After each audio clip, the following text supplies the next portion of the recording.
Selamat pagi teman-teman, ketemu lagi di channel saya Kalis Gula. Baik, pada pagi hari ini saya akan membahas tentang standar isi kotak P3K dan tata cara penempatannya. Oke, sebelum dilanjut jangan lupa like, komen, dan subscribe ya, supaya saya lebih giat lagi untuk membuat video ya terkait seputaran safety ya. Semoga bermanfaat buat teman-teman semuanya. Baik, langsung saja. Sesuai dengan Permenaker nomor 15 tahun 2008 tentang P3K di tempat kerja, yang merupakan dasar ataupun regulasi awal tentang isi daripada kotak P3K itu sendiri. Nah, mungkin teman-teman bertanya, P3K itu apa sih sebenarnya? Nah, P3K itu sendiri merupakan pertolongan pertama pada kecelakaan kerja di tempat kerja. Ya, ingat teman-teman, pertolongan pertama pada kecelakaan kerja di tempat kerja. Nah, untuk isi daripada kotak P3K itu sendiri itu terbagi menjadi 3 kelas. Ya, itu ada kelas A yang terdiri daripada 25 orang pekerja, kemudian ada kelas B itu 50 orang pekerja, dan kelas C itu 100 orang pekerja.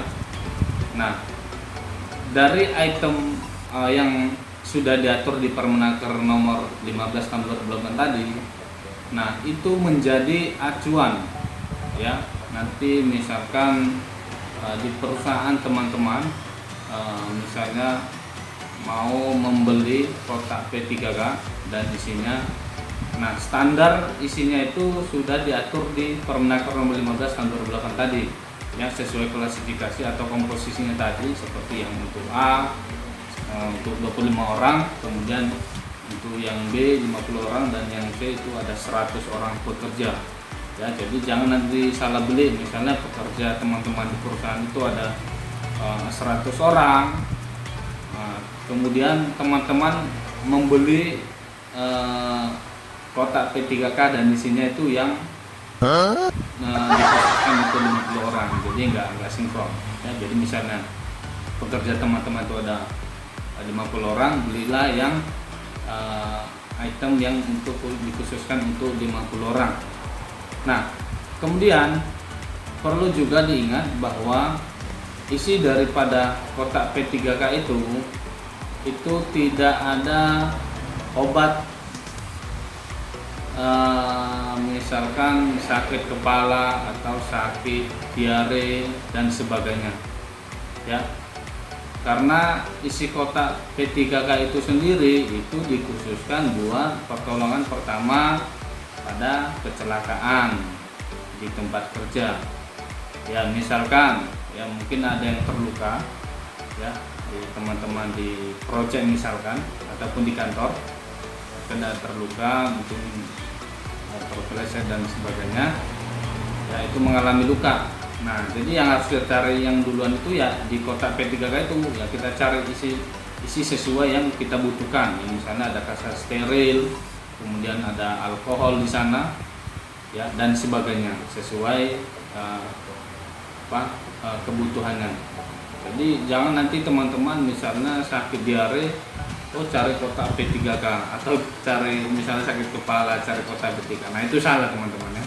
Jadi itu perlu digarisbawahi ya teman-teman. Jadi jangan nanti salah kaprah ya, jangan karena ada kotak P3K itu isinya ada obat-obat yang ada biasa kita beli di warung ataupun di apotek ya, tapi tidak ada teman-teman. Oke, kemudian untuk kotak P3K itu sendiri ya, kotak dasarnya itu berwarna putih ya, kotak dasar berwarna putih dengan logo warna hijau. Nah, apabila teman-teman menemukan atau ada kotak P3K ya, dengan dasar warna putih, kemudian ada logonya warna merah. Nah, itu bukan P3K yang diatur di Permenaker nomor 15 tahun 2008 ya, karena di Permenaker nomor 15/2008 itu dikhususkan buat kotak P3K khusus untuk di tempat kerja, makanya logonya itu warna hijau. Tapi kalau yang warna merah itu buat para medis ataupun mungkin PNI ya, Palang Merah Indonesia. Jadi jangan salah juga teman-teman ya, ini juga salah satu tanda ya. Jadi jangan nanti salah, oh ini kotak P3K ini khusus buat tempat kerja atau tidak. Nah, kemudian untuk tata cara penempatannya itu yang pertama itu mudah terlihat ya oleh orang-orang ataupun pekerja. Kemudian yang kedua tidak terhalang oleh benda apapun. Ya, jadi misalkan sewaktu-waktu kita butuh itu kita tinggal mengambil aja di tempatnya ya, karena tidak ada halangan dan sebagainya. Oke teman-teman, mungkin bisa dipahami yang saya sampaikan. Mungkin cukup itu aja informasi yang dapat saya sampaikan pada pagi hari ini. Semoga bermanfaat buat teman-teman. Apabila Anda menyukai video ini, jangan lupa like, komen, dan subscribe. Oke.